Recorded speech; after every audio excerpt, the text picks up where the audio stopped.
1월 18일 정치부회 시작합니다. 문재인 대통령이 오늘 신년 기자회견에서 지금은 전직 대통령에 대한 사면을 말할 때가 아니라고 선을 그었습니다.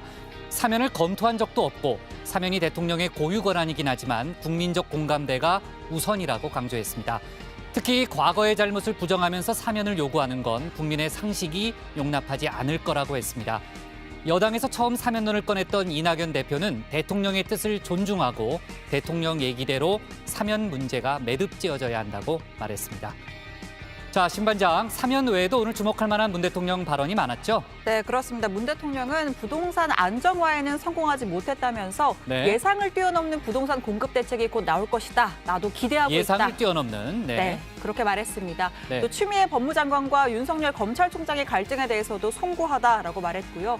다만 정인이 사건 관련해 입양 관련 발언이 논란을 일으키기도 했는데요. 어떤 내용인지는 제가 이따 발제해서 소개하겠습니다. 좋습니다. 조 반장. 불구속 상태로 재판을 받아오던 이재용 삼성전자 부회장이 다시 구치소에 수감됐네요. 네, 그렇습니다. 조금 전 서울고법 파기환송심에서 이 부회장에게 징역 2년 6개월의 실형이 선고됐고요. 법정 구속도 됐습니다.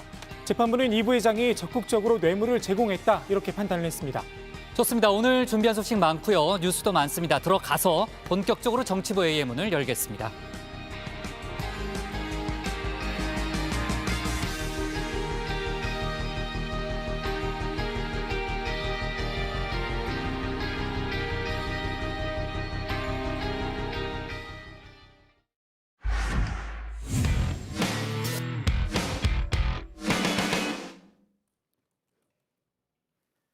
네, 조금 전에 신반장과 얘기한 대로 오늘 문재인 대통령이 신년 기자회견을 열었습니다. 최근 정치권에서 논란이 됐던 사면 문제를 비롯해서요. 부동산이라든지 검찰개혁이라든지 남북관계라든지 그야말로 많은 이슈가 논의가 됐습니다. 집권 5년차 국정운영 방향이 그 안에 담겨 있다고 봐야 되겠죠. 그런데 오늘은 좀 이례적으로 새 얼굴이 첫 번째 발제를 담당하게 됐는데 사연이 있습니다. 본인이 소개하게끔 바로 마이크를 넘기겠습니다.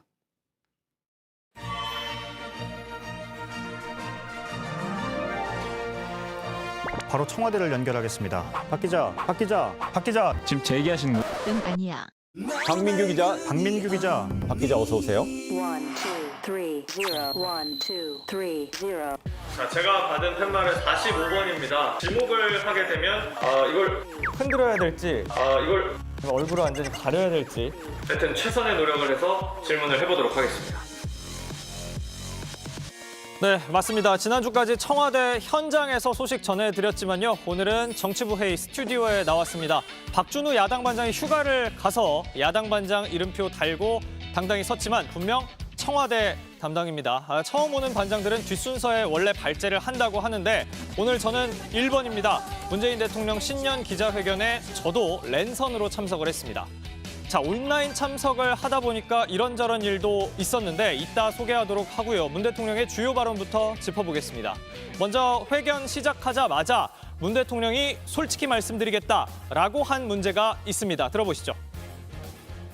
예, 오늘 그게 가장 중요한 질문이 될 것이라고들 하셨기 때문에 고민을 많이 했습니다만 그냥 솔직히 제 생각을 말씀드리기로 했습니다. 가장 중요한 질문 뭘까요? 바로 박근혜 씨를 비롯한 전직 대통령의 사면 문제였습니다. 문 대통령 답변은 이랬습니다. 두 분의 전임 대통령이 지금 수감돼 있는 이 사실은 국가적으로 매우 불행한 사태입니다. 또한 두 분 모두 연세가 많고 또 건강이 좋지 않다라는 말도 있어서 아주 걱정이 많이 됩니다. 그래도 지금은 사면을 말할 때가 아니다라는 생각입니다. 결론은 뒤에 나왔네요. 그래도 지금은 사면 말할 때가 아니라는 겁니다. 사실 그동안 예상이 좀 됐던 거고요. 저도 지난주 뉴스룸에서 전해드린 바 있습니다. 이렇게 말이죠. 지금으로선 사면을 논의하는 게 맞지 않다. 이런 식의 원론적인 수준의 언급일 거라는 관측이 많습니다. 네, 지난주 관측 맞아 떨어졌네요. 물론 지금 아니란 것이지 앞으로도 사면은 절대 없다라고 한 것은 아닙니다. 문 대통령은 전임 대통령을 지지했던 국민도 많고 지금 상황 안타까워하는 분들도 많다고 했습니다. 그러면서 이런 아픔까지 아우르는 사면을 통해서 국민 통합을 하자는 의견은 귀담아 들을 가치가 있다고 했습니다. 그러나 분명한 조건을 달았습니다. 언젠가 적절한 시기가 되면 아마도 더 깊은 고민을 해야 될 때가 올 것이라고 생각합니다. 그러나 그에 대해서도 대전제는 국민들에게 공감대가 형성되어야 한다는 것입니다. 국민적 공감대 형성, 적절한 시기 이런 표현으로 선을 그으면서 사면하느냐 마느냐라는 지금의 논란은 정리를 한 셈입니다. 추가 질문도 물론 있었습니다. 2명의 전직 대통령과 한명숙 전 총리를 함께 사면하는 방안 혹시 고민하고 있느냐라는 거였는데요. 답은 검토한 적 없다였습니다. 개인적으로 안타깝게 생각한다는 것과 대통령 사면권 행사는 엄연히 다르다면서 국민들로부터 위임받은 것이기 때문에 사면권은 대통령이 마음대로 할 수 있는 것이 아니라고 생각한다고 문 대통령은 답했습니다. 다음으로 주목됐던 건 부동산 문제입니다. 문 대통령이 지난주 신년사에서 처음으로 사과를 내놓은 바가 있습니다. 오늘은 그런데 한 발 더 나갔습니다. 그동안 부동산 투기에 역점을 두었지만 결국 부동산 안정화에는 성공하지 못했습니다. 자, 성공하지 못했다라는 표현으로 정책 실패를 인정하는 듯한 말을 한 겁니다. 앞으로 나올 특단의 대책, 이게 있으니까 이걸 기다려달라고 했습니다. 시장이 예상하는 수준을 훨씬 뛰어넘는 그런 부동산의 공급을 특별하게 늘림으로써 이 공급이 부족하다는 것에 대한 국민들의 불안을 일거에 해소하자라는 것에 목적을 두고 있습니다. 저도 기대가 됩니다. 구체적으로는 공공부문 재개발, 역세권 개발, 신규 택지 개발을 언급했습니다. 그 뒤로는 왜 최근 들어서야 공급 대책을 집중 발표하느냐 이런 추가 질문이 따라붙기도 했습니다. 아무튼 문 대통령은 변창흠 국토부 장관 이름을 콕 집어서 말했습니다. 부동산 대책 설 전에 발표할 거라고 말입니다. 변 장관 어깨가 무거울 것 같은데 물론 변 장관은 임명 전에 LH 사장 신분으로 문 대통령과 공공임대주택 현장 찾아서 이런 얘기한 적도 있습니다. 이제 기본은 됐으니 우선 양을 늘리고 또 질도 높이고 그 두 가지를 다 하셔야 됩니다. 네네. 그 대통령께서 강한 의지를 좀 씹어주시면 예산부터 좀 병행도 넓히고 또 질도 좋게. 그러나 변 장관보다 대통령이 비중 있게 말한 장관 따로 있습니다. 바로 추미애 법무부 장관입니다. 추 장관 본인은 물론이요. 문 대통령 역시 윤석열 검찰총장 징계 과정에서 벌어진 여러 일들로 거듭 사과를 한 바 있습니다. 이때 문 대통령의 생각 정확히 뭐냐? 기자들 이거 많이들 궁금했습니다. 그래서 오늘 질문했습니다. 바깥으로 드러난 결정들이 대통령님 의사와 어느 정도 일치하는 것인지 또 어떤 논의가 있었는지 궁금합니다. 저의 평가를 한마디로 말씀드리면 그냥 문재인 정부의 검찰총장이다. 정치를 염두에 두고 정치할 생각을 하면서 지금 검찰총장 역할을 하고 있다고 생각하지 않습니다. 논의 내용을 답하는 대신에요. 문 대통령은 윤 총장에 대한 자신의 평가를 말했습니다. 한창 추윤 갈등이라고 해서 시끄러울 때 청와대도 이거 윤 총장 찍어내려고 하는 거 아니냐, 답정너 징계하는 것 아니냐 이런 비판이 있었죠. 이 과정에서 윤 총장 업무에서 2번 손을 뗐다가 법원 판결이 잇따라 나오면서 복귀도 2번 한 바 있습니다. 대한민국의 공직자로서 헌법 정신과 법치주의를 지키기 위하여 최선을 다할 것을 약속드립니다.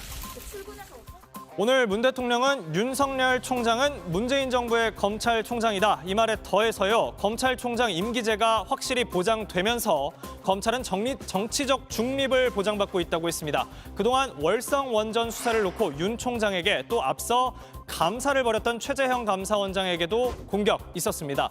여권에서 정치적 수사, 정치적 감사라고 해왔지요. 문 대통령은 여기에 대해서도 분명한 생각을 밝혔습니다. 저는 감사원의 감사가 정치적 목적의 감사라고 그렇게 생각하지 않습니다. 정치적 목적의 수사가 이루어졌다고 그렇게 생각하지 않습니다.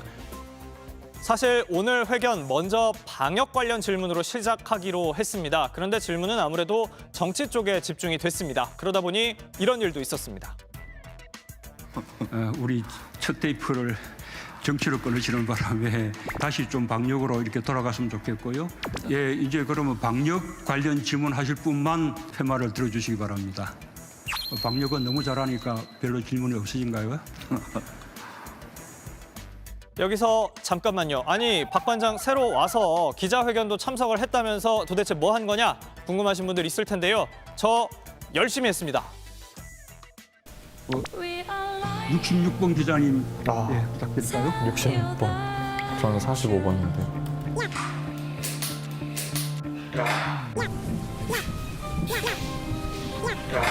이번에는 현장에서 2번 연속 현장 기자 질문을. 아니 얼굴을 팻말로 가리는 사람도 있는 것 같은데.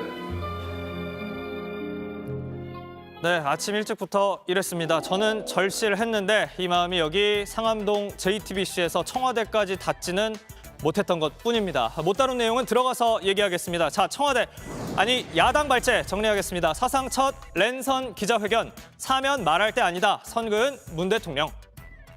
네, 아까 이제 박준우 반장이 아니죠. 박민규 같은 박씨라서 좀 헷갈리네요. 박민규 반장이 얘기했지만 원래 이제 처음 오면 저희가 좀 긴장이 풀 시간을 주잖아요. 근데 오늘 박민규 반장이 직접 이제 기자회견에 참여를 했기 때문에 저희가 부득불 1번 발제를 시킬 수밖에 없었는데 역시 이제 박민규 반장이 예전에 그 뉴스룸에 비하인드 플러스 고정 출연자였잖아요. 떨지도 않고 아주 침착하게 잘했고요. 일단 본격적으로 얘기하기 전에 짧게 그 정치부에 임하는 소감 한마디 듣고 갈까요? 네, 오늘 아침부터 기자회견 준비했어요? 즉석에서 물어봤는데 혹시 물어보실까 봐서. 그래요? 네. 네. 준비를 했습니다. 그런데 네. 준비를 못했다는 말씀을 준비를 했습니다. 아침부터 기자회견 참석하고 지금 회의 준비하느라고 네. 아무 생각을 못하고 막 달려왔습니다. 알았습니다. 네. 네. 가장 알아두셔야 할 게 있는데요. 이 박민규 반장이 연극반 출신입니다. 연극반? 연기를 굉장히 잘한다는 거. 그래요? 이것도 연기예요, 지금도? 준비 안 했다는 지켜보시죠. 것도? 네. 알았습니다.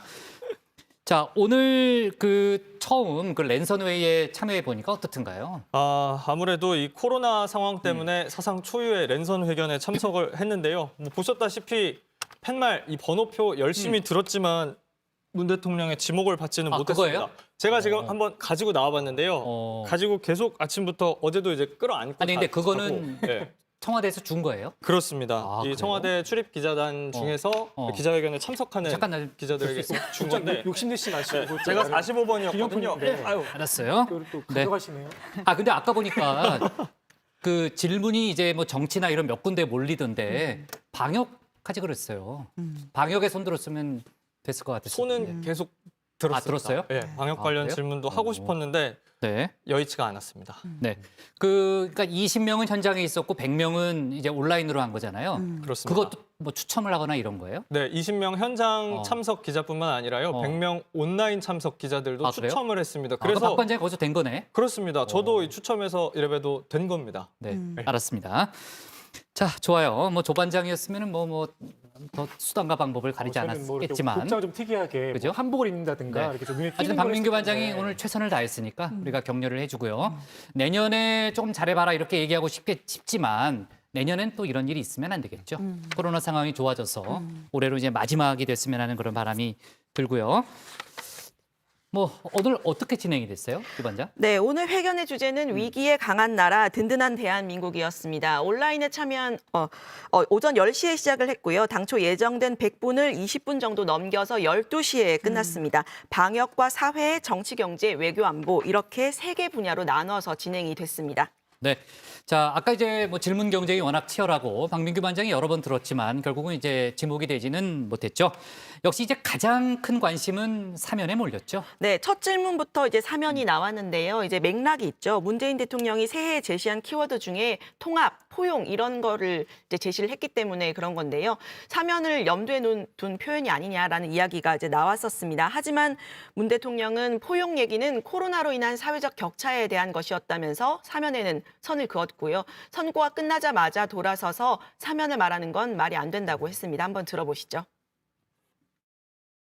비록 사면이 대통령의 권한이긴 하지만 대통령을 비롯해서 정치인들에게 그렇게 말할 수 있는 권리는 없다고 생각을 합니다. 네, 문 대통령은 과거의 잘못을 부정하면서 사면을 요구하는 것은 국민의 상식이 용납하지 않을 거라고 생각한다. 저도 받아들이기 어렵다. 이렇게 말을 했습니다. 네, 여당 내에서 이제 연초부터 사면론을 띄웠던 게 민주당 이낙연 대표 아니겠습니까? 오늘 이 대표의 입장도 나왔어요. 그리고 이제 정치권의 다른 반응도 나왔는데 그 얘기는 잠시 후에 저희가 신혜원 반장 발제 때 좀 짚어보도록 하고요. 신 반장, 문재인 대통령이 오늘 부동산 공급 관련 이제 공급 대책과 관련된 얘기도 많이 언급을 했죠. 네, 그렇습니다. 설 전에 나올 부동산 대책은 시장이 예상하는 수준을 훨씬 더 뛰어넘을 것이다라고 했는데요. 구체적으로는 공공부문 참여와 주도를 더욱더 늘리고 인센티브도 강화하고 절차를 크게 단축하는 방식이다라고 했습니다. 재개발을 추진할 때 사업상 혜택을 주고 대신 일정 비율은 공공임대주택으로 짓게 하는 공공재개발 제도에 대한 내용으로 보이는데요. 왜 최근에서야 공급 대책을 집중적으로 발표하느냐 이런 질문에는 세대 수가 급격하게 늘었다, 즉 수요가 급증했다라는 답변을 내놨습니다. 작년의 경우에 무려 61만 세대가 늘어났습니다.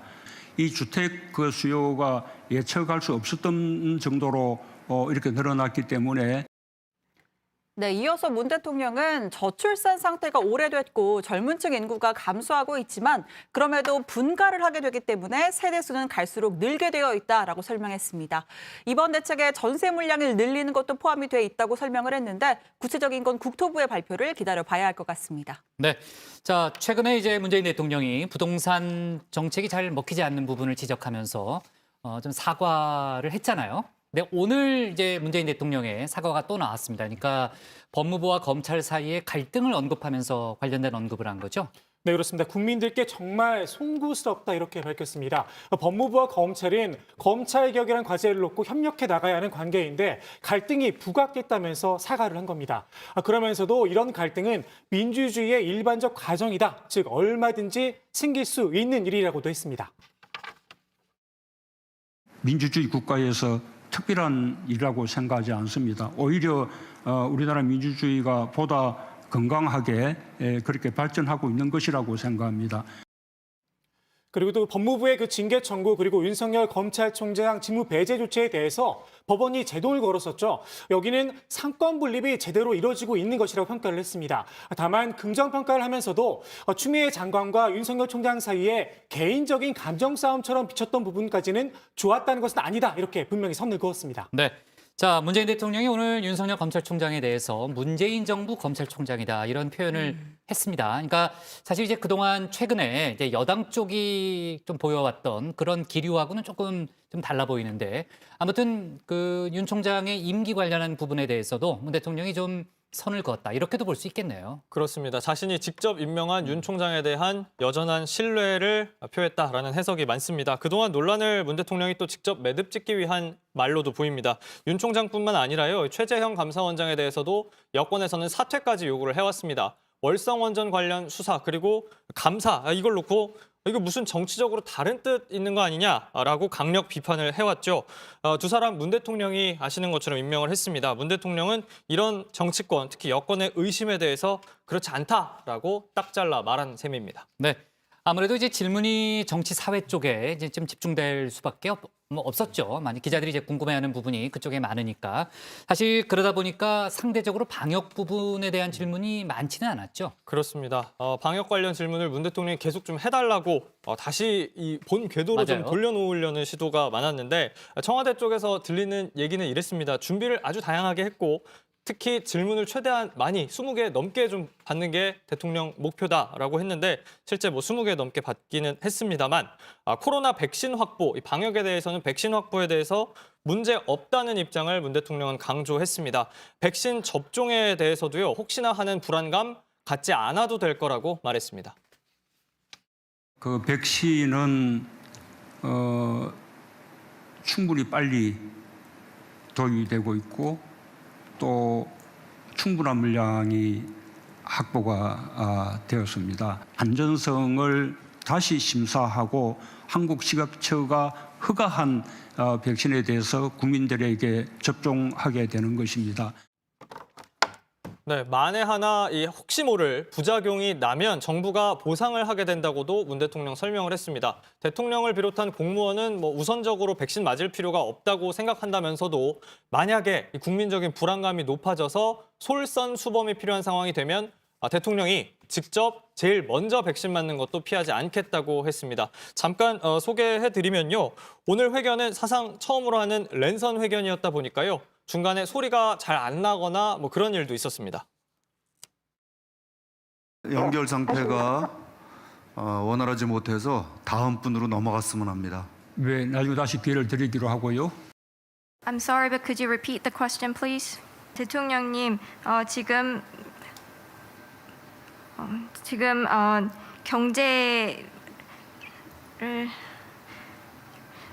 sorry.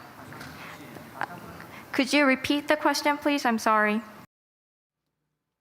자, 지금 들으신 이 당황한 듯한 여성 목소리, 통역 담당하시는 저도 분의 저 장면 봤는데 한 두세 번 계속해서 질문을 했죠. 그렇습니다. 네. 질문을 2번이나 했는데 잘 안 들리다 보니까 이 영어로 질문한 외신 기자의 질문이었습니다. 네. 그래서 이 통역하는 분이 이게 통역을 맞아요. 하려다가 다시 한번 좀 근데 말해달라. 영어 표현 자체가 어렵진 않았는데 아마 잘 들리지 않아서 그랬던 것 같아요. 그렇습니다. 저도 잘 다 알아들으시죠? 저한테는 바로 들렸는데 네. 이상하게. 뭐라고 혹시?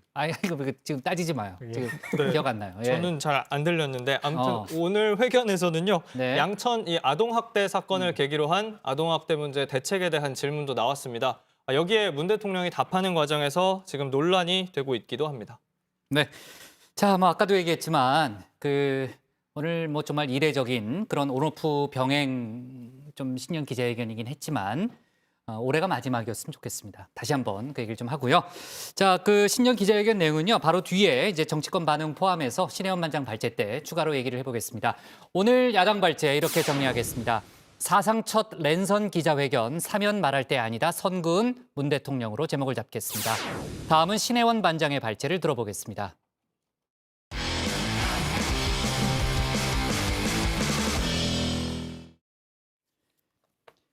문재인 대통령이 오늘 기자회견에서 정인이 사건 대책으로 입양 후 취소 또는 아이 바꾸기 등을 언급한 것을 놓고 논란이 일고 있습니다. 파장이 커지자 청와대가 다시 추가 설명에 나섰는데요. 파양을 의미한 것이 아니다. 사전 위탁보호 제도를 강화하자는 취지라고 해명했습니다. 오늘 신 반장 발제에서는 문 대통령 기자회견 관련 정치권 반응 등 각계 반응을 종합해 보겠습니다. 네, 45번 기자, 아니죠. 박민규 반장이 신년 기자회견을 잘 짚어줬으니 이제 정치권 반응을 살펴볼 차례입니다. 자, 그런데 이렇게 이름 대신 번호로 호명하는 방식, 어딘가 익숙한 느낌이 드는데요. 화면이 작게 쪼개져 있기 때문에 저는 좀 개인적으로 좀 식별하기가 어려워서 부독불 번호로 이렇게 좀 지명을 해야 될 것 같습니다. 다음은 화면 66번 기자님. 싱어게인 17호 37, 55, 59, 32호 47, 30호 20호 23, 33, 29 13호 10호가 11호, 26호 자, 첫 번째 가수는 63호 가수입니다. 자, 이에 맞서는 가수는 30호 가수님입니다. 네, 요새 워낙 핫한 방송이다 보니까 청와대 관계자 누군가가 번뜩 싱어게인 방식 어때요? 제안한 건 아닌지 저 혼자서 추측을 좀 해봤습니다. 참고로 JTBC 청와대 일진 심수미 기자는 44번이고요. 막내 박민규 기자는 45번. 둘 다 아쉽게도 질문 기회는 얻지 못했습니다. 자, 오늘 기자회견에서 가장 관심이 쏠린 질문이었죠. 박 반장도 소개를 했지만 새해 벽두부터 논란이 된 전직 대통령 사면론. 민주당 이낙연 대표가 처음 쏘아 올렸습니다. 신년 인터뷰에서 전직 대통령 사면 말씀하셨는데요. 적절한 시기에 대통령님께 건의드릴 생각입니다. 이 대표는 국민 통합이라는 이유를 댔지만 친정인 민주당에서 더 큰 역풍을 맞았습니다. 오늘 문 대통령이 교통 정리를 했죠. 지금은 사면을 말할 때가 아니다라는 생각입니다. 네, 사면은 대통령의 고유 권한입니다. 이미 한 발 물러선 이낙연 대표는 오늘 재차 대통령의 뜻을 존중하겠다라는 뜻을 밝혔습니다. 당 지도부도 일치된 생각이고요. 또 당 대표께서도 대통령의 뜻을 존중한다고 말씀하셨습니다. 대표님이 사면을 적절한테 건의하겠다라는 의지는 이제는 피신 걸로 혹은 철회하신 걸로 알고 있습니다. 대통령의 뜻을 존중하겠다고 말씀드렸습니다. 야심차게 꺼내든 사면 카드, 이낙연 대표에게 차기 대선 주자 지지율 하락이라는 뼈아픈 부메랑이 되어 돌아왔습니다. 일각에서는 문 대통령의 복심으로 꼽히는 양정철 전 민주연구원장에게 양정철 전 민주연구원장이 이낙연 대표에게 사면론을 제안했다, 이런 주장도 나왔는데요. 이 대표는 만난 건 맞지만 구체적인 얘기는 없었다, 이렇게 선을 그었습니다. 오늘은 텃밭이라고 불리는 호남을 찾아 흔들리는 민심 다잡기에 나선 모양새입니다. 자, 오늘 문 대통령 회견을 노심초사 지켜본 또 다른 대선 주자죠. 이재명 경기지사입니다. 재난지원금 전 국민 보편 지급을 주장해온 이 지사는 당초 오늘 기자회견을 열고 모든 경기도민에게 1인당 10만 원씩 2차 재난지원금을 지급하겠다라는 입장을 밝힐 예정이었는데요. 하지만 어제 갑작스럽게 회견 취소를 알렸습니다. 정치권에서는 보편적 재난지원금 지급을 신중해야 한다는 정부 여당과 충돌하는 모양새를 피하기 위해 일단 한 발 물러선 것이다, 이런 분석이 나왔는데요. 4차 재난지원금은 지금은 사실 논의할 때가 아니라고 생각합니다. 이 재난지원금은 보편이냐 선별이냐 그렇게 나눌 수 없다고 생각합니다. 당시의 경제 상황에 맞추어서 가장 적절한 방식을 선택할 문제라고 생각합니다. 정부의 재난지원만으로 충분하지 않는 경우가 많이 있습니다. 보완적인 그런 재난 지원을 하는 것은 그것은 그 지자체에서 얼마든지 할 수 있는 일이라고 보고 있습니다. 자, 문 대통령 발언을 정리하면요. 일단 아직 4차 지원금 논의는 시기상조다. 둘째, 보편이냐 선별이냐도 상황에 따라 가는 것이다. 셋째, 다만 지자체가 알아서 주겠다면 그건 그것대로 할 수 있다라는 설명입니다. 이 세 번째 문장이 이 지사에게 힘을 실어줬다라고도 볼 수 있는 대목인데요. 100년 만에 세계사적 감염병 위기 상황에서 문재인 대통령님께서 그 자리에 계신 게 얼마나 다행인가 다시 한번 생각했다.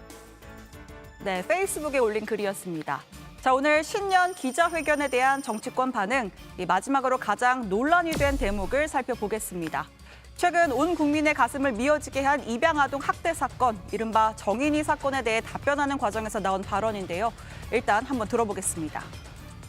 입양 부모의 경우에도 이렇게 마음이 변할 수가 있기 때문에 일정 기간 안에는 입양을 이렇게 다시 취소한다든지 또는 여전히 입양하고자 하는 마음은 강하지만 그 아이하고 맞지 않는다고 할 경우에 입양 아동을 또 바꾼다든지 입양 아동을 보호할 수 있는 그런 대책도 필요하다고 생각합니다. 아동학대 사건의 재발 방지 대책으로 일정 기간 내 입양을 취소하거나 입양 아동을 바꿀 수 있는 조치가 필요하다라고 한 겁니다. 정인이 사건 이후 입양 절차를 바로잡아야 한다는 지적은 수차례 제기됐습니다. 입양 전 검증을 강화하고 애착 형성을 위한 결연 기간, 사전 위탁 강화 등 여러 가지 방안이 거론이 됐죠. 하지만 일정 기간 내 파양 또는 입양 아동 바꾸기는 입양아의 인권을 고려하면 상상하기조차 힘든 방안입니다. 당장 인터넷 커뮤니티에선 정인이가 학대받는 게 양부모의 마음에 안 들어서냐, 강아지도 파양하지 않는다 등등 거센 비판이 쏟아졌습니다. 전문가들도 이 문제의식이 잘못됐다고 한 목소리로 지적했습니다. 오늘 청와대에서는 어떤 가 나왔습니까? 마음에 들지 않으면 아이를 바꾸어도 된다. 바꿀 수 있다. 입양을 철회한다. 아이들은 물건이 아닙니다. 마음에 안 들면 취소하고 반품할 수 있는 물건이 아닙니다. 뭐 입양하고 출산하고 구분해서는 안 되고요. 부모에게 아이를 고를 기회를 주는 게 아니거든요. 파양도 절대는 있어서는 안 될 제도 같고요. 아이가 마음에 안 든다고 아니면 아이가 뭐 문제를 일으킨다고 해서 파양을 하는 거는 출산에서는 절대 있어서는 안 되고 출산에서는 없는 거잖아요. 정치권 반응도 뜨겁습니다. 실제 입양한 딸을 키우고 있는 김미애 국민의힘 의원은 문 대통령의 입양하기에 대한 인식에 분노한다. 입양아동이 시장에서 파는 인형도 아니고 개나 고양이도 아니다. 개와 고양이에게도 그렇게 해서는 안 된다라고 비판했습니다. 또 법과 실무 절차라도 알고 말했어야 한다면서 정인이 사건은 정인이가 아닌 양부모의 아동학대가 문제였다라고 지적했습니다. 또 유승민 전 의원, 금태섭 전 의원 등은 인권 변호사 출신 문 대통령 입에서 나온 발언이 맞느냐라고 질타했는데요. 자, 이렇게 논란이 커지자 청와대의 해명이 나왔습니다. 강민석 청와대 대변인은 대통령 말씀은 입양의 관리와 지원을 활성화하자는 취지였다. 구체적으로 사전 위탁 보호제를 염두에 두고 한 발언이라면서 이는 영국과 프랑스 등 해외에서 운영하는 제도다라고 설명했습니다. 문 대통령은 무엇보다 아이의 행복이 가장 중요하다는 입장이고 아이를 파양시키자는 것은 전혀 사실이 아니다라고도 덧붙였습니다. 하지만 입양을 취소한다거나 아이를 바꾼다는 표현을 듣고도 방금 들으신 청와대의 설명 그대로 이해하기는 쉽지 않아 보입니다. 또 하나 이 사건의 본질은 입양이 아니라 아동학대죠. 자칫 모든 입양 가정에게 부정적인 낙인을 찍을 수 있는 표현은 피했어야 한다라는 지적이 나옵니다. 또 대책을 말하려면 입양제도 보완도 보완이지만 보다 근본적인 아동학대 방지 대책에 더 방점을 뒀어야 하는 건 아닐까요? 자, 오늘 청와대 발제 이렇게 정리하겠습니다. 문 대통령 입양 취소, 아이 바꾸는 방안도 청와대 입양제도 보완하자는 취지.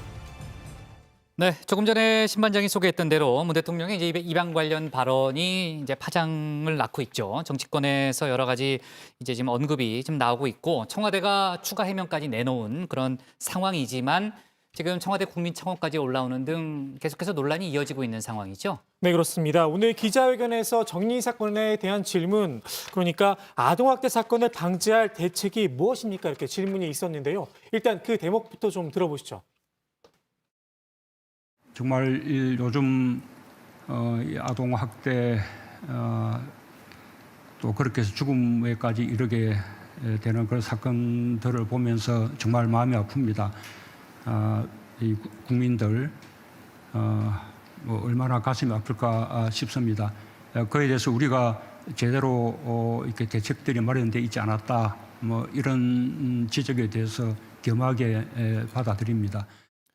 이어 문 대통령은 학대 아동의 위기 징후를 보다 빠르게 감지하는 그런 시스템이 필요하고 또 학대 의심 상황이 발견이 되면 곧바로 학대 아동을 부모 또는 양부모로부터 분리시키는 그런 조치가 필요하다 이렇게 언급을 했습니다. 이어서 입양제도 역시 보완이 필요하다 이렇게 설명을 했는데요. 들어보시죠. 사전에 그 입양하는 부모들이 충분히 입양을 감당할 수 있는지 하는 그 상황들을 보다 좀 잘 조사하고 또 초기에는 여러 차례 입양 가정을 방문함으로써 아이가 잘 적응을 하고 있는지 또 입양 부모의 경우에도 이렇게 마음이 변할 수가 있기 때문에 일정 기간 안에는 입양을 이렇게 뭐 다시 취소한다든지 또는 여전히 입양하고자 하는 마음은 강하지만 그 아이하고 맞지 않는다고 할 경우에 입양 아동을 또 바꾼다든지. 네, 이렇게 입양제도 보완책을 언급하는 대목에서 마음이 변할 경우 입양을 취소한다, 아이하고 맞지 않으면 아동을 바꾼다라는 표현이 논란이 된 겁니다.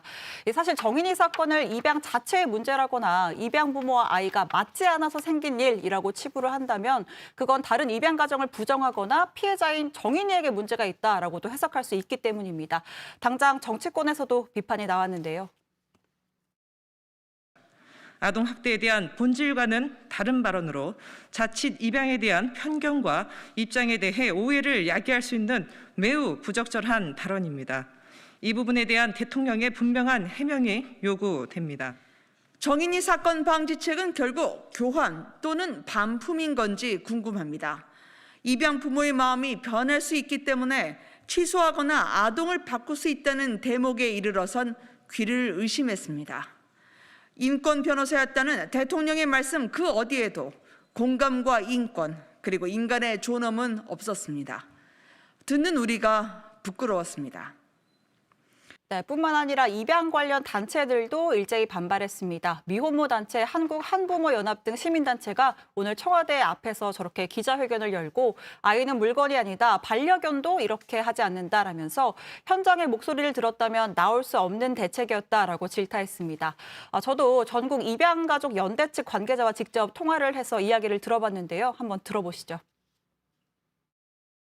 사실 입양을 떠나가지고 보편적 아동 인권의 차원에서도 쉽게 쓸 수 없는 말씀인데 어떻게 그런 말을, 더군다나 정인이권과 관련돼서 입양을 연계시켜가지고 그런 식으로 말씀하시는 거에 대해서 굉장히 큰 충격에 빠져 있습니다. 그건 현행 법으로도 가능하지도 않고요. 출산과 입양과의 차이는 단지 법률적인 거와 배로 낳은 거와의 차이뿐인데 입양을 대리 가정 취급을 하시고 혹은 인스턴트 가정으로 취급하시니까 적절한 사과가 있어야 하지 않을까 이렇게 생각을 합니다. 네, 논란이 커지자 청와대가 해명 메시지를 냈습니다. 파양이 아니고 사전 위탁 보호 제도를 보완하자, 이런 취지였다라는 거죠? 네, 설명이. 그렇습니다. 강민석 청와대 대변인은 대통령 말씀의 취지는 입양 활성화를 위해서 입양 제도를 보완하자는 것이라는 해명 메시지를 냈습니다. 현재는 입양 확정 전에 양부모의 동의 아래 관례적으로 활용을 하고 있는 사전 위탁 보호 제도를 보완하자는 취지라는 건데요. 프랑스, 영국, 스웨덴에서는 법으로 사전 위탁 제도를 시행하고 있다고 설명하기도 했습니다. 이는 아이의 입장에서 새 가족을 모니터링하는 것으로 아이를 위한 제도라고 강조했습니다. 네, 하지만 이 해명 놓고서도요, 적절하지 않다는 지적 나왔습니다. 원희룡 제주지사가 페이스북에 글을 올렸습니다. 대통령의 말씀도 놀랍고 참담한데 비서진의 해명은 또 무슨 해괴한 소리인가, 이런 표현을 썼습니다. 아동학대가 문제의 핵심이고 이에 대한 대책이 뭔지가 궁금한데 왜 사전 위탁 보호 제도를 운운하면서 입양 문제를 거론하는 건가라고 지적을 했습니다. 그러면서 지금이라도 대통령이 기자회견장에서의 발언에 대해서 공식적으로 입장 표명을 하고 입양 가족에게 큰 상처를 준 것에 사과하기 바란다라고 주장했습니다. 네, 청와대 브리핑이 나왔지만 혹시 청와대가 추가로 설명을 하거나 그러면요, 박 반장이 청와대 출입하니까 바로 알 수 있을 거 아니에요. 네. 회의 중이라도 바로 좀 얘기를 해주기 바랍니다. 자, 오늘 이제 회견에서 아까도 얘기했지만 이제 사면이라든지 부동산이라든지 검찰 개혁 등 다양한 이슈가 논의가 됐잖아요. 그 전체 신년 기자회견에 대한 정치권 반응은 어떻게 나오고 있어요? 네, 전체적으로 보면요, 더불어민주당은 우선 문 대통령 기자회견에 대해서 코로나19로 인한 전례 없는 어려움 속에서도 국민과 소통하려는 노력이 돋보였다, 이렇게 평가했습니다. 국정 현안 전반을 솔직하고 소상하게 설명했고 신뢰할 수 있는 대책도 다양하게 제시했다고 했는데요. 반대로 국민의힘은 평가절하를 했습니다. 국민이 듣고 싶은 말보다 대통령이 하고 싶은 말로만 채운 허무한 120분이라고 했습니다. 또 문 대통령이 박원순 전 서울시장 성폭력 피해자의 2차 피해에 대해서 주장이라고 언급을 하고 민주당의 보궐선거 무공천 당원 개정을 옹호했다면서 국민의 대통령이 아니라 당원의 대통령이냐, 이렇게 지적하기도 했습니다. 네, 정의당은 사전 질문 없이 주요 현안에 대해서 대통령의 입장을 직접 확인할 수 있었다는 점에서 긍정적이라고 논평을 하면서도 또 추미애 윤석열 갈등과 중대재해기업처벌법에 대해서는 대통령이 때늦은 입장 표명을 했다고 지적을 했습니다. 국민의당은 원론적인 답변 일색인 회견에 실망스러움을 감출 수 없다면서 문 대통령이 부동산 정책 실패와 추미애 윤석열 갈등 등의 현안에 변명만 했다고 밝혔습니다. 네, 조금 전에 말하다가 저 왜 쳐다봤어요? 쳐다보지 않았어요? 네, 아니에요? 네. 쳐다봤죠? 네, 좀 잘 듣고 계시는지. 잘 듣고 있어요. 류 반장이 얘기하면 제가 항상 긴장해가지고 아주 꼼꼼하게 듣고 있습니다. 걱정하지 않아도 되고요. 자, 청와대 발제 이렇게 정리하겠습니다. 문 대통령 입양 취소 발언 논란, 사전 위탁제 말한 것으로 제목을 잡겠습니다. 다음은 조익신 반장의 발제를 들어보겠습니다.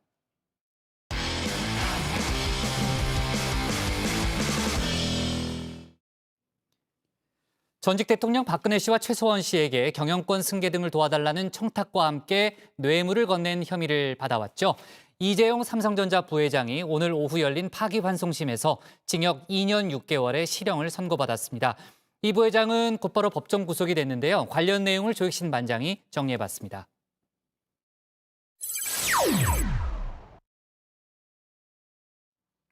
이재용 삼성전자 부회장이 3년 만에 푸른색 수위를 다시 잇게 됐습니다. 사실 법정형대로라면 실형은 예고된 선고였습니다. 1심과 2심의 판단이 엇갈렸던 뇌물 인정액, 대법원이 86억 원이라고 못을 박았죠.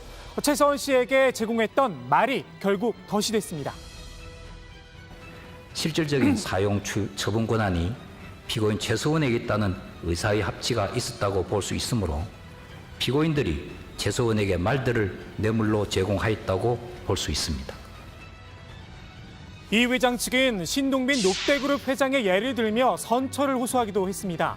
신 회장도 70억 원 상당의 뇌물을 박근혜 씨 측에 제공한 혐의를 받았었는데요. 지난해 10월 대법원에서 집행유예 확정 판결을 받았습니다. 그런데 말입니다. 두 사람의 죄질이 조금 다릅니다. 재판부에 따르면 이 부회장은 자신의 경영권 승계를 위해 회사 돈을 유용했습니다. 반면 신 회장은 롯데그룹이 면세점 특허를 받게 해달라며 뇌물을 줬습니다. 회사 돈을 개인을 위해 썼느냐, 회사를 위해 썼느냐, 이에 따른 재판부의 판단이 달랐습니다. 신 회장에겐 뇌물 공여죄만 적용했지만 이 부회장에겐 업무상 횡령죄가 하나 더 붙었습니다. 횡령죄는 뇌물 공여죄보다 형량이 더 무겁습니다. 이 뇌물 금액 자체가 삼성그룹의 법인의 자금을 횡령해가지고 지금 그래서 그렇죠. 횡령 금액도 지금 86억으로 올라간 거 아니겠습니까? 같이 올라. 50억 넘어가는 어떤 횡령 같은 경우는 대법원 양형 기준상 4년에서 7년 정도의 형을 지금 기본으로 한다라고 돼 있거든요. 형법에는 3년 이하의 징역이 선고된 경우에만 집행유예가 가능하다고 규정돼 있습니다. 횡령액이 50억 원을 넘었으니 애초에 집행유예를 기대했던 건 무리였던 듯 싶습니다. 다만 희망 고문도 있었습니다. 지난해 1월 출범했죠. 파기환송심 재판부가 삼성 준법감시위원회의 활동을 양형에 반영하겠다는 뜻을 내비친 겁니다. 이 준법감시위 재판부가 직접 설치하라고 권고까지 했습니다. 법 위반 리스크가 있는 대외 후원금, 계열사나 특수관계인 사이의 내부 거래, 노조 문제나 경영권 승계 문제 등에서 법 위반 리스크 관리도 준법 감시의 예외가 될 수 없습니다. 이러저러한 조건을 내걸어서 죄를 경감시켜 주려고 한다면 그거는 재판이 아니라 거래라고 생각합니다. 대법원에서 기각하긴 했지만 특검이 파기환송심 재판부를 바꿔달라 기피 신청까지 냈었습니다. 결국 재판부는 준법위의 실효성을 양형 조건으로 고려할지 여부는 재판부의 판단 사항이라면서 일단 한 발 물러섰는데요. 여론의 눈치를 좀 봤나 봅니다. 준법 감시위의 실효성이 기준에 미치지 못했다며 양형에 반영하진 않았습니다. 그렇다고 형을 있는 그대로 선고하지도 않았습니다. 재판부는 박근혜 씨가 먼저 후원을 요구했던 점, 그리고 피해액 전부가 회수된 점, 대통령의 뇌물 요구를 거절하긴 매우 어렵다는 점을 종합적으로 참작해 양형 기준을 적용했다고 밝혔습니다. 2심 판결에선 징역 5년을 받았었죠. 이걸 2년 6개월로 깎아주는 대신 집행유예가 아닌 실형을 선고한 겁니다. 이 부회장 측은 대법원에 다시 상고할지 여부를 검토해보겠다고 밝혔습니다.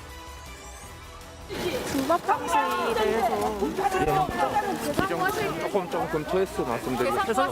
계획이 신체는 판결을 검토해봐야 하는 문제입니다.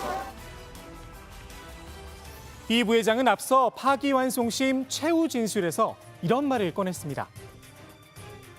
제가 꿈꾸는 승어부는 더 큰 의미를 담아야 한다고 생각합니다. 저의 정신과 자세를 바꾸고 외부의 부당한 압력을 거부할 수 있는 철저한 준법 시스템 만들겠습니다. 자신의 죄값에 책임을 지는 일, 이 역시 또 다른 의미의 승어부일 수 있습니다.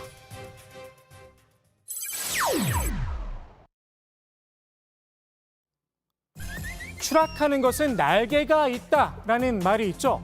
그런데 이분의 경우에 조금 다른 듯합니다. 말 그대로 수직 낙하, 국정 지지율이 취임 4달 만에 반토막이 났죠. 스가 요시히데 일본 총리입니다. 전임이었던 아베 신조 전 총리가 물러나기 직전 지지율이 30%대였습니다. 당시 일본 언론에선 권력 누수가 왔다 시끄러웠는데 말입니다. 스가 총리가 취임 후 첫 시정연설에 나섰습니다. 지지율 급락의 원인으로 꼽히고 있죠. 코로나19 대응 방안에 방점을 찍었습니다. 장밋빛 전망과 함께 말입니다. 夏の東京オリンピック・パラリンピックは人類が新型コロナウイルスに打ち勝った証としてまた東日本大震災からの復興を世界に発信する機会としたいと思います。感染対策を万全なものとし世界中に希望と勇気を届けできる大会を実現するとの決意のもと準備を進めてまいります。 글쎄요. 외신에선 연일 도쿄올림픽 취소 가능성을 언급하고 있죠. 더욱이 코로나 대응 말처럼 쉬운 일은 아닙니다. 스가 총리도 당장 눈에 보이는 뭔가가 필요했나 봅니다. 이런 건 전임자인 아베 전 총리에게 배웠는지도 모르겠습니다. 우리나라를 향해 날을 세웠습니다. 위안부 피해자들에게 일본 정부가 배상해야 한다는 우리 법원의 판결을 문제 삼은 겁니다. 韓国は重要な隣国です。現在両国の関係は非常に厳しい状況にあります。健全な関係に戻すためにも我が国の一貫した立場に基づき韓国側に適切な対応を強く求めていきます。 여기에 문재인 대통령의 오늘 신년 기자회견 내용까지 전해지며 일본 언론의 관심이 더 커졌습니다. 솔직히 조금 곤혹스러운 것이 사실입니다. 한국 정부는 그 합의가 양국 정부 간의 공식적인 합의였다는 사실을 인정합니다. 그런 그 토대 위에서 이번 판결을 받은 피해자 그 할머니들도 이렇게 동의할 수 있는 그런 해법을 찾아 나갈 수 있도록 한일 간에 이렇게 협의를 해나가겠습니다. 문 대통령은 한일 양국 간이 여러 차원의 대화를 하고 있다면서 최근 위안부 판결 문제가 더해져서 조금 곤혹스럽다는 입장을 밝힌 건데요. 강제징용 관련 판결에 대해서도 우려를 드러냈습니다. 강제징용 문제 역시 마찬가지입니다. 그런 부분들이 강제 집행의 방식으로 그것이 뭐 현금화된다든지 그 판결이 실현되는 방식은 이게 한일 양국 간의 관계에 있어서 바람직하다고 생각하지 않습니다. 우리 정부의 대일 정책 기조 확실히 대화로 옮겨간 듯합니다. 강창일 신임 주일 대사도 정치적 해법을 강조했습니다. 스가 총리도 만나서 진솔하게 얘기하고 싶다라는 말씀도 계셨습니다. 그리고 저한테 한일 관계 정상화, 양국 협력 체제 강화를 위해서 애써 달라는 당부의 말씀도 계셨습니다. 문제는 일본의 태도입니다. 우리 정부는 대화에 방점을 찍었지만 스가 총리의 말처럼 일본 정부는 일관된 입장을 고집하고 있습니다. 최근 난간표 전임 주일 대사가 한국으로 돌아왔는데요. 스가 총리가 남대사와 이임 접견을 하지 않은 것으로 알려졌습니다. 그동안 관례에서 벗어난 외교적 결례입니다. 우리 법원의 판결에 대한 불만을 우회적으로 드러냈다는 분석인데요. 일본 자민당에선 이런 주장까지 나왔습니다. 日本にいる大使の追放というものも選択肢として十分ありえますし、外交部会として外務省の方に外務大臣に申し入れをしたいと思います。 문 대통령은 원고들, 그러니까 위안부나 강제징용 피해자들이 동의할 수 있는 외교적 해법을 찾아야 한다고 강조를 했는데요. 그 해법을 끝내 찾지 못해 법적 대응에 나섰다는 점도 생각해 볼 필요가 있을 듯합니다. 오늘 국회 발제 이렇게 정리합니다. 수위 다시 입은 이재용, 파기환송심 징역 2년 6개월 선고. 네, 이재용 부회장에게 이제 실형이 선고가 됐고요. 법정 구속까지 됐기 때문에 구치소에 재수감됐죠. 그동안 불구속 상태에서 재판을 받아왔지만 집에 돌아가지는 못했습니다. 자, 오늘 이제 관심사항 중에 하나가 삼성 준법감시위원회 활동을 그 양형에 어느 정도 반영할 것인가. 거기에 이제 많은 관심이 쏠렸는데 재판부는 뭐 결과적으로는 실효성이 없다는 판단을 내렸네요. 네, 앞서 재판부는 준법감시위의 활동을 평가하기 위해서 전문 심리위원회도 꾸렸었습니다. 심리위원 3명의 평가가 엇갈리면서 여러 가지 해석이 나왔는데요. 재판부가 오늘 준법감시위에 대한 입장을 분명하게 밝혔습니다. 한마디로 실효성 기준을 충족시키지 못했다입니다. 삼성의 준법감시 제도가 새로운 유형의 위험에 대한 예방과 감시 활동을 하는 데까지는 이르지 못했고, 특히 삼성그룹에서 컨트롤타워 역할을 하는 조직에 대한 준법 감시 방안이 구체적으로 제시되어 있지 않다고 지적을 했습니다. 앞서 재판부는 정치 권력으로부터 다시 뇌물을 요구받더라도 응하지 않을 그룹 차원의 답변을 가져오라 이렇게 당부했는데요. 삼성이 준법감시위원회는 출범시켰지만 만족할 만한 답변을 내놓지는 못한 셈입니다. 박 관장, 오늘 판결에 대해서요. 이 부회장을 수사했던 박영수 특별검사팀도 입장을 내놓은 게 있죠. 네, 박영수 특별검사팀 선고 직후에 입장문을 냈습니다. 대법원 판결 취지를 감안한 선고다 이렇게 평가했습니다. 대법원이 내려보낸 대로 선고를 했다는 거죠. 정유라 승마와 영재센터 지원 뇌물 사건에 대한 유무죄 판단은 뇌물수수자인 박근혜 전 대통령 최서원 씨의 유죄 확정과 함께 사실상 마무리됐다는 입장도 함께 밝혔습니다. 이 부회장은 뇌물 공여자로 재판을 받아왔으니까요. 앞서 특검팀은 이 부회장에게 징역 9년을 구형을 했습니다. 9년을 선고해달라고 했는데 오늘 선고된 형량이 징역 2년 6월입니다. 구형에는 크게 미치지 못한 건데 바로 재상고하겠다 이렇게 밝히진 않았습니다. 판결문을 검토해보겠다고 했고요. 지금 아직 안 끝난 재판도 있습니다. 관련해서 현재 대법원에 계류 중인 국민연금 합병 찬성과 관련한 직권남용 그리고 배임 사건에 대해서도 특검법 취지에 따라서 신속하게 선고될 수 있기를 기대한다고 했습니다. 이재용 부회장이 특검 사무실에 소환된 게 지금 확인해 보니까 만으로 4년 전이거든요. 그만큼 시간이 오랫동안 재판에 걸린 겁니다. 네, 류 반장, 이재용 부회장 측도 입장을 내놨죠?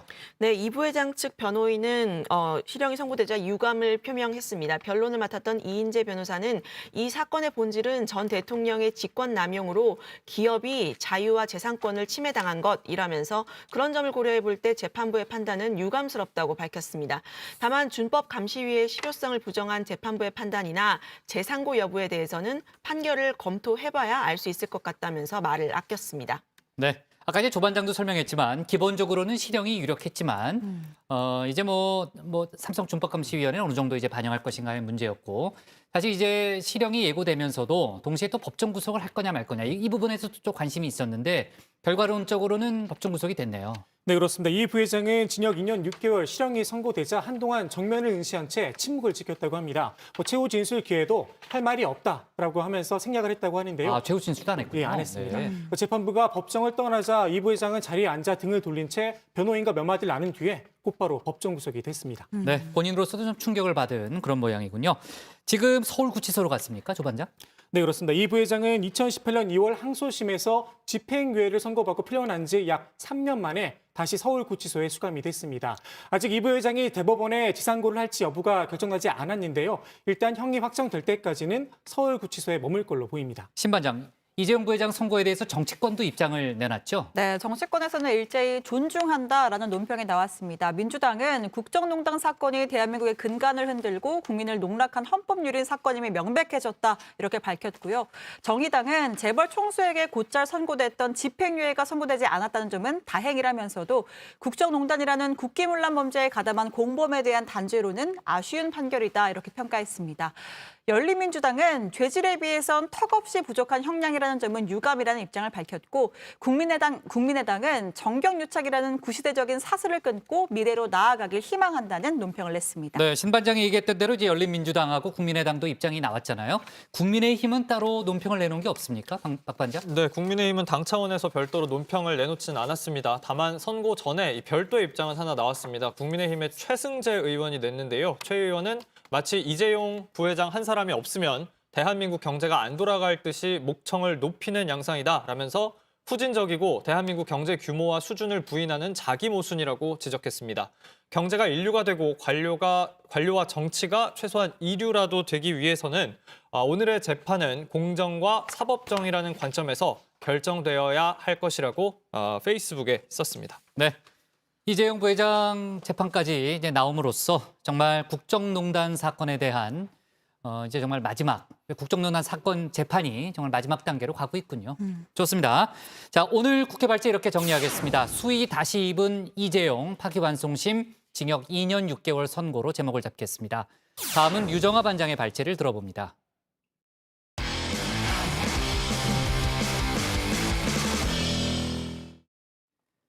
주말 사이 오세훈 전 서울시장이 공식 출마 선언을 했습니다. 오늘 공식 후보로 등록한 나경원 전 의원까지 국민의힘 후보만 10명이 된 거죠. 여권인 민주당은 일단 우상호, 박영선 2파전으로 갈 가능성이 높아 보이는데요. 유정아 반장 발제에서 재보궐 관련 소식을 모아봤습니다.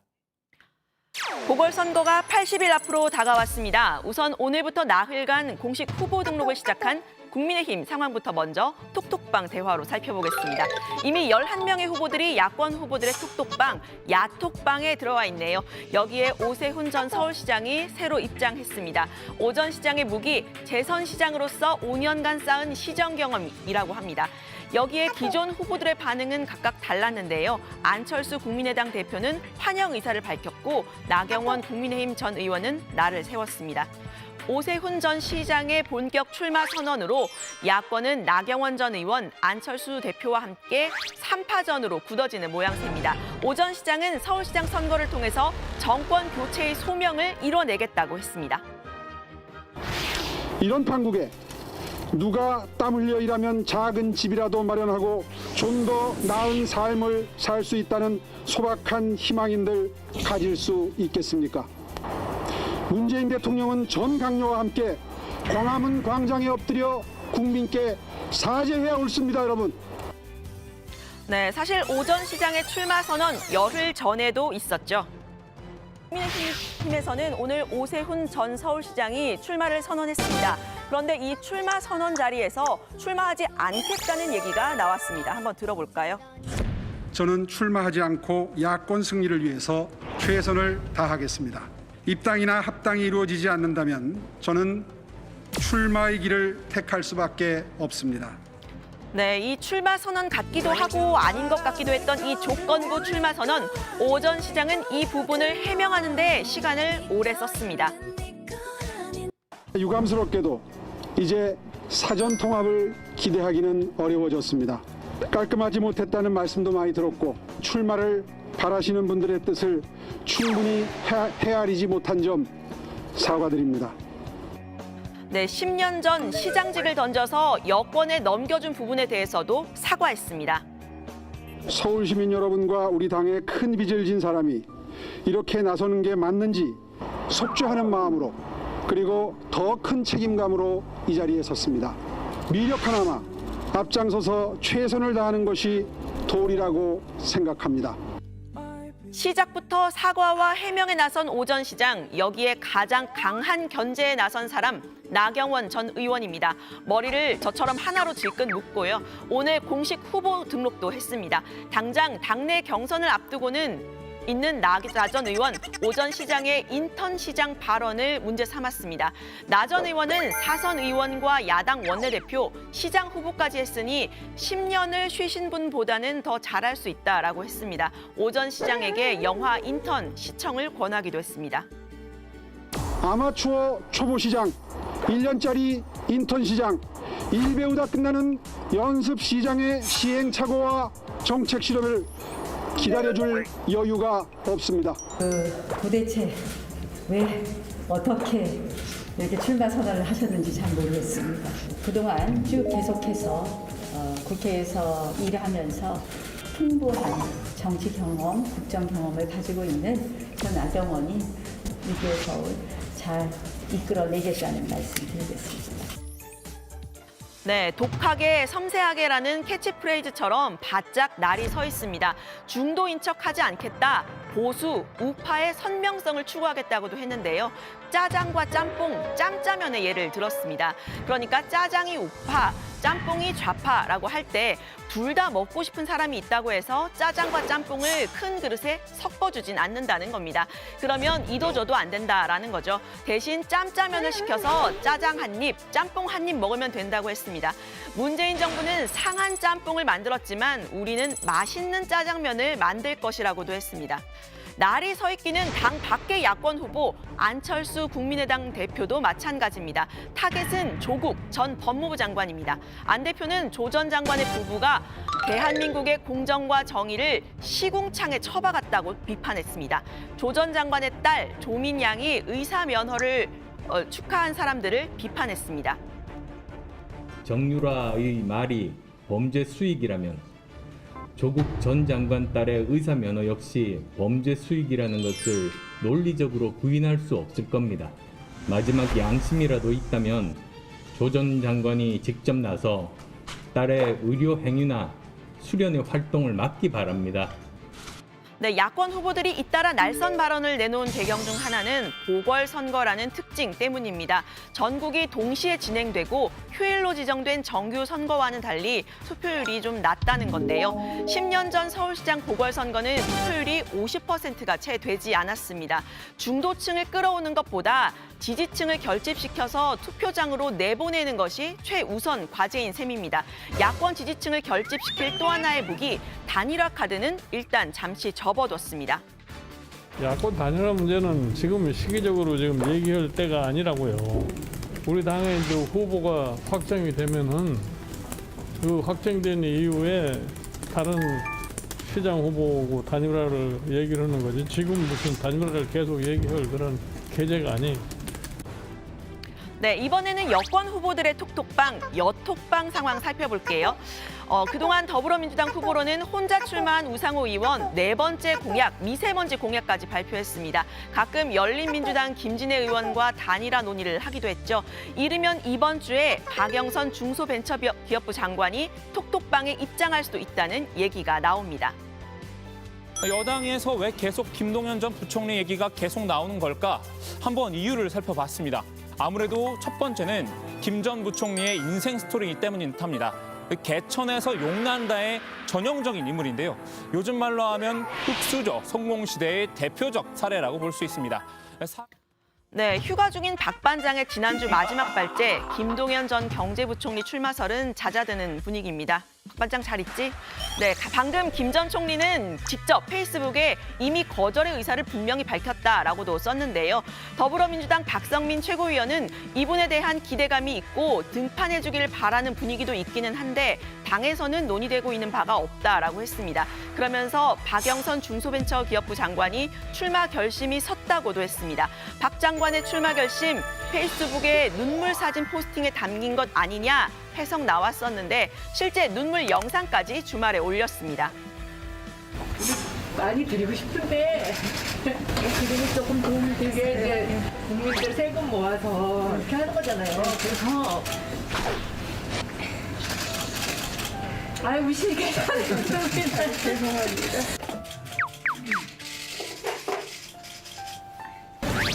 마음만큼 못 드리니까 굉장히 죄송스럽더라고. 네, 벌써 4번째 공약까지 발표한 우상호 의원은 민주당 간판 후보임을 내세웠습니다. 제 느낌은 결국 이번 서울시장 선거가 우상호, 나경원, 안철수의 3파전으로 좁히지 않겠느냐 이렇게 예측하고 있습니다. 민주당의 대표 선수, 간판 선수로서 준비된 내용을 잘 시민들에게 전달하면서 최선을 다하도록 하겠습니다. 네, 여야 보궐선거 후보들의 소식 들어가서 더 얘기해보고요. 오늘 발제 이렇게 정리합니다. 야권 나경원, 오세훈, 안철수 3파전 굳어지나 여권은 박영선, 우상호, 양강구도 가닥. 네, 오늘이 1월 18일이니까 이제 박영선 장관의 출마 선언이 임박한 거 아니냐라는 그런 얘기가 좀 나오고 있고요. 아까 잠깐 이제 류 반장이 속보로 얘기를 했죠. 지난주 후반부에 갑자기 김동연 전 경제부총리가 서울시장 선거에 나올 수도 있다 이런 얘기가 돌았죠. 그래가지고 상당히 그게 화제가 됐었는데 조금 전에 김동연 전 부총리가 본인 스스로 입장을 내놓은 게 있죠. 네, 김동연 부총리가 페이스북에 글을 썼습니다. 말씀하신 것처럼 지난주에 이제 박 반장, 저 말고 박준우 반장이 발제했던 내용이기도 한데 서울시장 나올 거다라는 식으로 언론에 이런저런 보도가 됐습니다. 그런데 김 전 부총리는 그보다 훨씬 전에 이미 차출 거절 의사를 분명히 전했다고 했습니다. 싫다고 얘기를 했다는 거죠. 서울시장 출마 권유도 요청도 여러 곳 여러 갈래로 받았는데 총선 때보다 더 강한 요청이어서 그만큼 고민도 컸다고 썼습니다. 경선 승리, 중도 확장성 같은 얘기를 많이 들었지만 본인의 고민은 직이 아니라 업을 제대로 할 수 있느냐의 문제라고도 했는데요. 이제는 우리 정치에 이기기 위한 경쟁이 아니라 새로운 판을 위한 경장이 필요하다고 했습니다. 요새 잘 안 쓰는 말인 것 같기도 한데 아무튼 불출마 선언이긴 하지만 어떤 화두를 좀 던지려고 했던 것 같습니다. 네, 본인이 이제 명백하게 선을 그었기 때문에 아까 이제 유 반장이 제목으로 또 뽑았지만 여당의 경선은 아무래도 이제 뭐 우상호, 박영선 2파전으로 치러질 가능성이 현재로서는 가장 높다고 볼 수밖에 없겠네요. 자, 오늘 문재인 대통령 신년 기자회견에 대한 여야 보궐선거 후보들의 반응이 좀 나온 것 같은데요. 그것부터 좀 정리를 해볼까요? 네, 우선 더불어민주당 우상호 의원은 대통령의 입장이 놀라울 정도로 나의 입장과 일치한다라고 했습니다. 대통령의 생각이 같은 후보이자 대통령 정부와 가장 잘 협력할 수 있는 서울시장 후보라는 자신감을 얻었다라고도 했는데요. 민주당 내 경선을 앞둔 만큼 여권 내 강성 지지층, 이른바 친문, 문심 세력에 어필하려는 것으로 보입니다. 조 반장, 야권 후보들은 어떤 입장을 냈어요? 야권 후보들은 예상 가능하셨겠지만 역시 아쉬움을 좀 드러냈습니다. 특히 문 대통령의 입양아동 바꾸기 발언을 문제 삼았는데요. 나경원 전 의원은 마치 물건 취급하는 듯한 대통령 발언은 너무나 끔찍하게 들렸다면서 즉시 발언을 철회하고 사과하시라 이렇게 주장을 했습니다. 또 백신 확보전에서 뒤처진 것을 신중한 판단으로 포장을 하고 남북 관계에 대해 여전히 근거 없는 낙관론을 견지하고 있는 부분에서 아쉬움을 감추기 어렵다고 했습니다. 오세훈 전 시장 역시 입양아동 관련 발언을 문제 삼았는데요. 참으로 부적절한 발언이다. 충분히 예상 가능한 질문에 공분을 일으키는 모습에 참담하다 이렇게 썼습니다. 안철수 대표도 입양이 무슨 홈쇼핑이냐 당장 사과하라 이렇게 주장을 했습니다. 네, 국민의힘이 오늘부터 재보궐 관련 후보 등록을 시작했고요. 그러니까 이제 일단은 당내 경선에 집중한다는 얘기고 단일화 관련 논의는 쉬어간다는 거죠? 네, 일단 야권에서는 단일화 논의에 대해서 다들 말을 아꼈습니다. 오세훈 전 시장은 오늘 KBS 라디오에 출연해서 이제는 후보의 한 명으로서 자세를 낮출 때라면서 합당 논의는 물 건너갔고 입당이든 단일화든 모든 과정은 당에 일임하고 후보로서 열심히 하겠다라고 말했습니다. 나경원 전 의원은 후보 등록 첫날인 오늘 바로 후보 등록을 마쳤는데요. 안철수 대표 관련 질문에 즉답을 피했습니다. 국민의당 안철수 대표도 원론적인 답변에 그쳤습니다. 안철수 대표 질문을 안 드릴 수가 없어서 너무 많이 백플하는데요. 열심히 묵묵히 하면서 저의 정책 비전 그리고 앞으로 제가 해야 될 다짐, 의지 이런 거 설명드리면 국민들과 시민들께서 도와주시고 또 맡겨주실 거라고 생각을 합니다. 저는 야권 후보 단일화를 위해서 최선을 다하겠다. 그리고 반드시 단일화를 이루겠다는 말씀 드리겠습니다. 홍준표 의원은 단일화를 언급했죠, 박 반장. 그렇습니다. 오세훈 전 시장의 출마로 빅3의 서울시장 출마가 완성됐다라고 평가하면서인데요. 국민의힘 오세훈, 나경원, 그리고 국민의당 안철수 후보가 출마한 이번 보궐선거는 정권 교체의 시금석이 되는 중요한 선거라고 페이스북에 썼습니다. 홍 의원은 김종인 비상대책위원장에게 빅3를 모두 포용해달라라면서 사감을 접을 때다라고 드물게 덕담을 좀 했는데요. 또 잠시 뒤에는 김종인 위원장의 3자 필승론은 시대에 동떨어진 아전인수격 주장이라면서 3자 필승론이 아니라 3자 필패론이라고 비판했습니다. 안철수 후보가 이번에도 철수하면 영원히 정계에서 철수할 수밖에 없을 것이라고도 썼습니다. 박영선 장관은 언제쯤 출마를 결정할까요? 네, 아마 곧 결정이 될 것이다 이렇게 또 본인이 직접 이야기를 했는데요. 오늘 오후에 열린 중소벤처기업부 행사를 마치고 난 자리에서입니다. 네, 서울시장 후보에 대해서 계속 거론이 되는 것과 관련해서도 2011년에 출마 경험이 있기 때문인 것 같다라고도 말을 했는데요. 직접 한번 들어보시죠. 10년이란 세월 속에서 저와 서울시를 연결시켜서 생각하는 부분들이 좀 많이 있기 때문에 그렇지 않은가 그렇게 생각하고 있습니다. 네, 지금 이제 민주당 박주민 의원 같은 경우는 불출마 쪽으로 가닥을 잡아가는 그런 분위기로 보이는데요. 오늘 발제 이렇게 정리하겠습니다. 야권 나경원, 오세훈, 안철수 3파전 굳어지나 여권은 박영선, 우상호 양당 구도 가닥으로 제목을 잡겠습니다.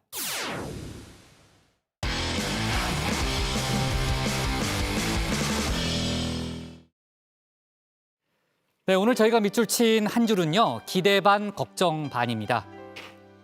포장 배달만 되던 카페에서 오늘부터 실내 영업이 가능해졌습니다. 헬스장과 노래장도 제한적으로 영업을 재개했죠.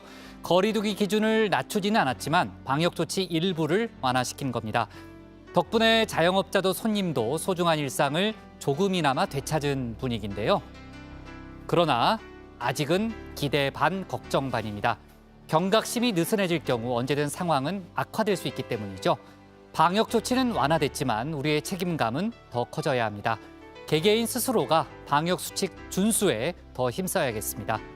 오늘 정치부에는 여기까지입니다. 저희는 내일 저녁 6시 20분에 다시 찾아뵙겠습니다.